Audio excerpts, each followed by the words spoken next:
Ni update sa Palumpon karon kung magabi kay hapit naman pista Palumpon ug naa sila dako nga Christmas tree nga wa pa gipasigaw ug ang atubangan na ay dako nga TV sa may portahan sa munisipyo.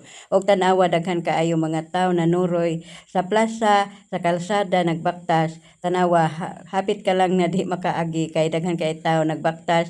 Unya wa na lang kumuso dito sa may gym o sa may plaza kay perti daghanan tawo. Og tanawa ang isikadaplin perti daghanan tawo na malit og pagkaon kay na may daghan mga paninda nga baligya.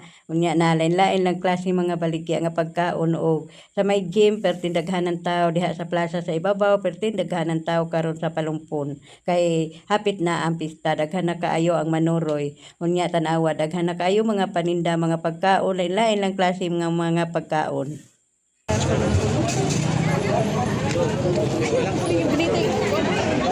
Pagkaon dire.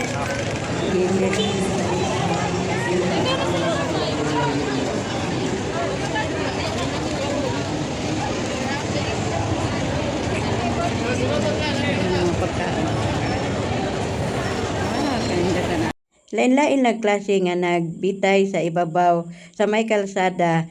Nindot kay sa tan-awo nay puti, nay pink, nay green, nay yellow, nay violet, nay puwa. Basta lain-lain lang color. Unya sa may banda simbahan, ang color niyang nagbitay-bitay yellow lang puti. Og nindot kay tan-awa ng simbahan tan-awa. Og daghan kaayog mga light, mga suga na nindot kayo tan-awon magabi ang simbahan sa Palumpon og daghan kaayo mga tawo manimba sa Palumpon magabi. Nya tanawa mo ni ang simbahan sa Palumpon perting nindota sa gawas labi na jud kung musod ka.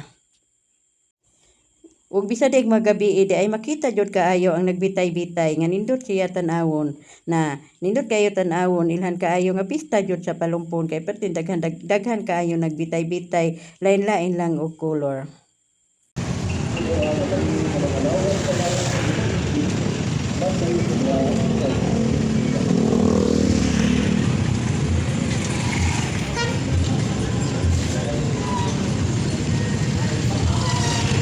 Ug mao niya ang terminal karon daghan kaayo mga paninda kumusod ka na ay mga bedsheet, kortina, mga saninas mga bata, mga karsones basta lain-lain lang klase ang paninda nga naa sa terminal karon.